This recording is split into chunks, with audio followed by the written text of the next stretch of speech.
Check out Dexter Douglas, Nerd Computer Ace, was surfing on the internet and was zapped in cyberspace. He turned into the Freakazoid, he's strong and super quick, he drives the villains crazy, cause he's a lunatic. Freakazoid was created by, of all people, Bruce Timm and Paul Dini. And though it's debatable if they stole the character of Mad Men from Fred Allred, this still ended up being a very popular character nonetheless. And honestly, when you look over the works of Bruce Timm and Paul Dini, specifically what went on a lot in the DCAU, you really do see a lot of the qualities of their more zanier characters within Freakazoid.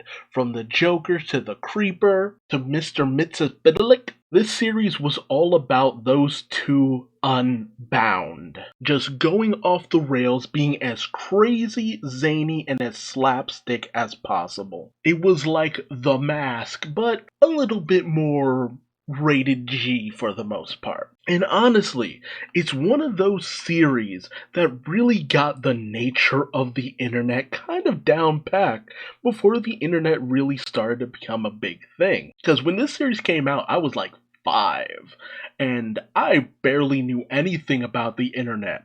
But now, currently, like, you take one look at Freakazoid, who's manic all over the place, a complete lunatic, ADHD out the wazoo. Like, to say that his mind contains the whole of the internet really makes a lot of sense, although the fact that he's not as violent as you would expect him to be is one thing he's probably lacking, but again, kid show. His powers and abilities always felt like they were a bit random, and it always seemed very selective when he actually used any of those powers and abilities. In one instance, he's zapping around at high speeds, turning into basically a lightning bolt. In other instances, he's got his arm stretched out, and he's running down the street making whoosh noises. Very much in the same register of Animaniacs, mostly because of the idea of a cartoony character taking on those who would oppose him with slapstick.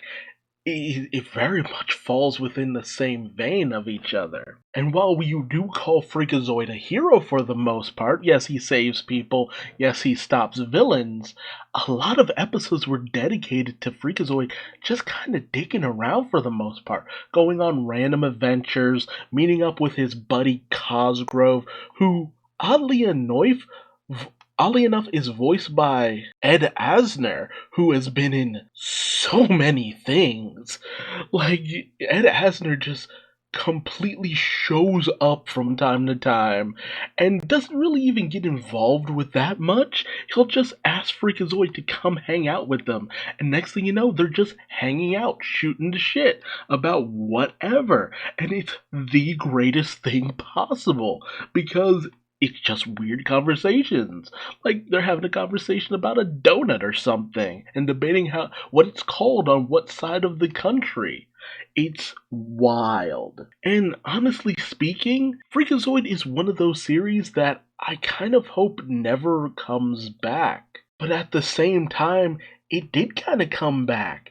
It was in an episode of Teen Titans Go that had Freakazoid teaming up with the Teen Titans, an appearance by Cosgrove, and honestly, watching the series, it was just like, yeah, it's basically like you plucked Freakazoid and just plopped him right into Teen Titans Go. And I was so taken off guard because it makes more sense for Freakazoid.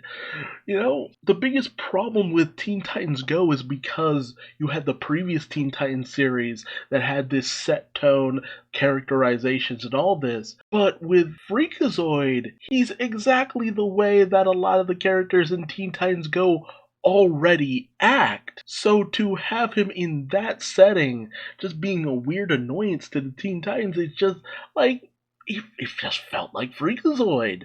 And I was so taken off guard because it's just like, I don't want to give that series credit for anything, but it tends to actually hit it out of the park in a lot of places. It's the weirdest thing. And it was just nice to have the characters back. Just to have a cutaway where you have Freakazoid and Cosgrove shooting the shit about nothing in particular. It was just like, this feels like my childhood all over again. It's the weirdest feeling possible. So maybe to some degree it could work, but I just don't see them fully bringing this series back in any capacity.